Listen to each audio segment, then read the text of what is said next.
what I'd really love to do is to start us off with a prayer that connects us very much to Tom's words to us today about dignity.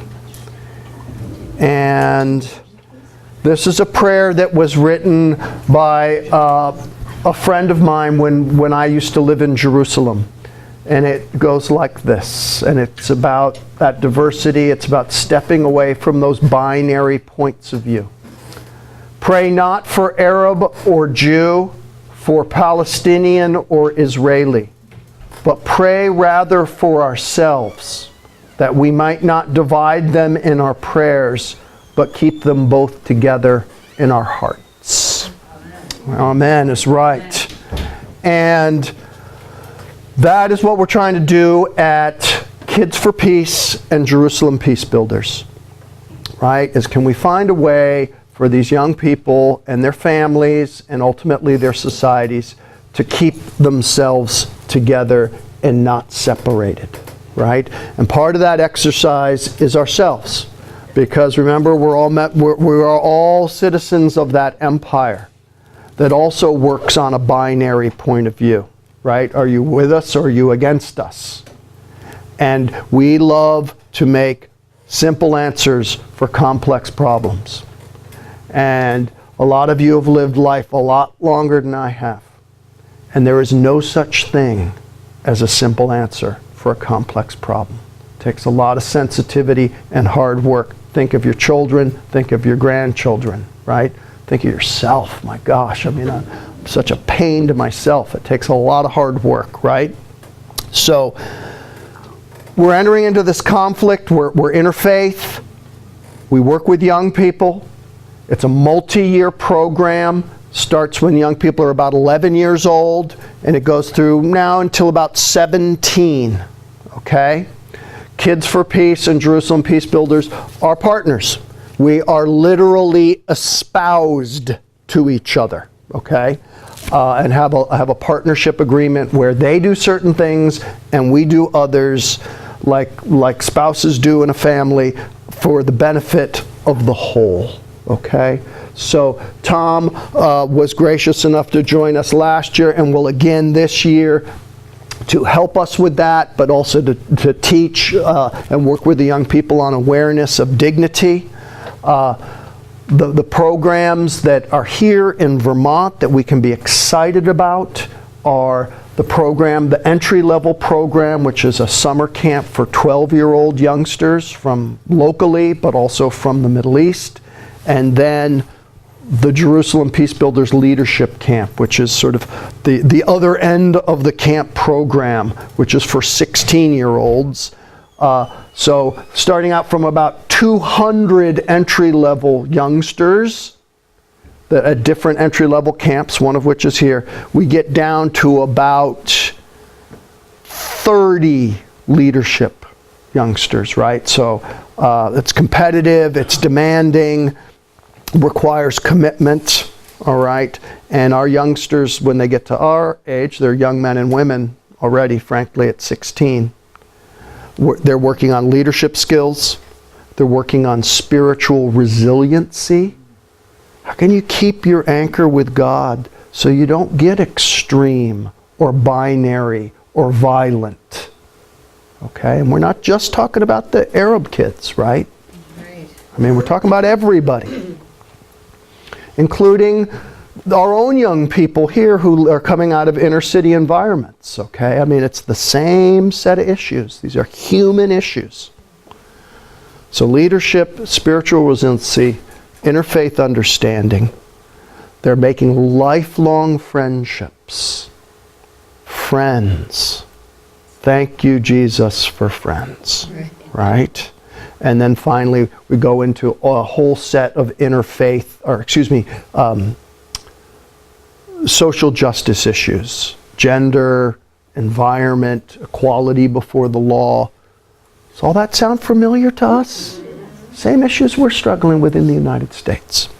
So that's what we look at. Let's just do some of this quick. It's all about Jerusalem, right? So we're partners in peace. We talked about who we are. Kids for Peace Vermont does certain things. We do others. We run certain camps for Kids for Peace kids. Okay? So we're espoused. This is all about making that world, creating a better way to live together in it. It's also about this issue that Bishop Tom talked about. You know, this great moment in 1948, which meant so much for Jews around the world. A country in which we can be safe. Okay? For one group of people, it was a moment of glory. And for another group of people, it meant utter disaster. They lost their country. See, that's that binary worldview again, right? There's a winner and there's a loser. Okay? And we're working with these young people. Can we get to a place where the freedom of one people is not predicated on the slavery of another? Okay? Can we have two sets of winners? A lot easier said than done because of history. Think of our own personal histories and how much that shapes us. Same thing's going on with them. And then we're just quickly going to talk about some opportunities with people. So this is our mission. We're interfaith. You've seen these pictures before on purpose, right? We're Jewish, Muslim, Christian. That's where a lot of our work is focused on. Most of our kids come from this area, right? All right. So Jerusalem Peacebuilders, we operate the leadership camp in Brattleboro. We also run a big camp in Houston, Texas for kind of the middle of the stream, okay? It's 2 weeks, it's residential, it's interfaith, it's all about experiential learning, okay? Kids don't want to be taught, they want to learn, right? So they want to be able to do things like this, jump into the Connecticut River, okay? One of the first times he'd ever been swimming in his whole life. That's why he's got a life jacket on.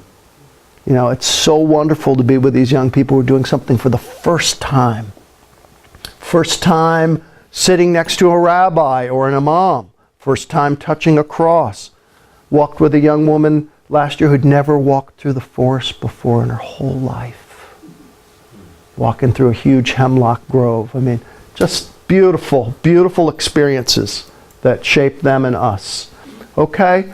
So our goal is to equip them to have impact. This is a great experience, but they're leaders, so they got to take it home and apply it. That's what leadership is. It's taking all the goodies that we have and sharing them with others so that they can have a better life. So equip them to lead peace building, to be committed to one another. In the Middle East, it's not what you know, it's who you know. It's your friends. It's your uncle in the carpet business, right? It's your friends. And these young people cannot declare peace. That's not in their power. But what they can do is declare to one another their commitment, that they are there for one another. We're going to deepen interfaith understanding and the resiliency. And when we talked about social justice, that's really about inclusive democracy, isn't it? When women have the right to vote, when people of color have the right to vote or own property, this is all about an inclusive democracy. That's what we're trying to raise leaders up to build. I'm not going to build it for them. Bishop Tom can't build it for them. They have to build it themselves, right? Okay? So there's Christina Keel, a native Vermonter, right there. And so what can we do about it? Well, what we can do about it is always this, is pray. And I hope that some of those words of the prayer I led us in just a moment will echo, right? Pray for, don't separate it in your prayers. Don't separate Palestinians and Israelis or Christians and Muslims and Jews in your prayers. Pray for all the children of the one God. And what's been nice is the stirrings of the Spirit has granted Jerusalem Peacebuilders like a sum of money that will allow us I'm representing Jerusalem Peacebuilders, so there's more of us representing us to do some traveling around the diocese. So, and you don't even have to pay. Imagine that, because they've paid. Okay, so in terms of adult education or working with some young people, like Christina's willing to do some traveling around too, and some other Vermont grads to share this in a parish setting on a Sunday morning or some other time. I want to extend an invitation to you to come and visit us while we're in session. You need to let me know. So that we can provide you with that hospitality that Tom was talking about, because remember, I'm half Middle Eastern. We have to feed you and give you things to eat and drink. Very specifically, on August 2nd, that's a Sunday, on your birthday, hallelujah, God bless you. And Father Scott's birthday. On Father Scott's birthday. Come celebrate your birthday in Brattleboro. Because we'll be at St. Michael's Church in Brattleboro on the 2nd. We'll have a service there for yet again the young people. Tom's going to celebrate the service. The young people will give the sermon. The young people who will be with us will give the sermon again, and then we're going to have some lunch, kosher lunch, and then we'll actually, for those who want, we're going to paint an enormous peace banner in the big park that's across the street from St. Michael's. So it's a great way to come and meet the kids, get to service theirs at 10:15. Great way to meet the kids. We've invited the camp sessions that are going on at SIT at the same time. Over 100 Iraqi kids are also going to come and join us, okay? I mean, they have never met an Israeli in their whole life.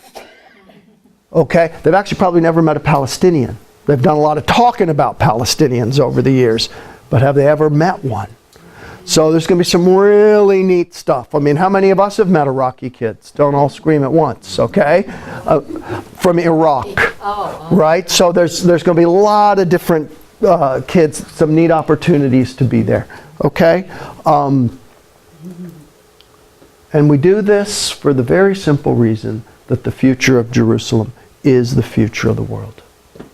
God has chosen that city time and again for all kinds of reasons we never understand to be the place where the redemption of humanity is worked out. And we've talked about it in all kinds of ways today, and we've seen it and we've touched it, whether it's there or here. It's, can we get beyond our false identities to the real one, which is sons and daughters of the one God who've been brought to this earth, male and female, to care for one another and love God and love each other. Very simple idea, hard to get to. Doesn't happen alone. We do it together. So I hope you'll keep us in your prayers. I hope you'll visit us. I hope you'll invite, maybe we even get Tom to come join that Stirring of the Spirits grant too. We can do this together.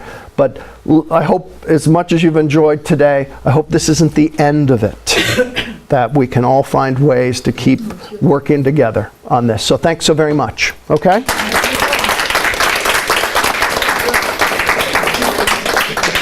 And Nicholas is being shy. You can also support a camper financially for Kids for Peace and for Jerusalem Peacebuilders. There's lots of ways to be supportive.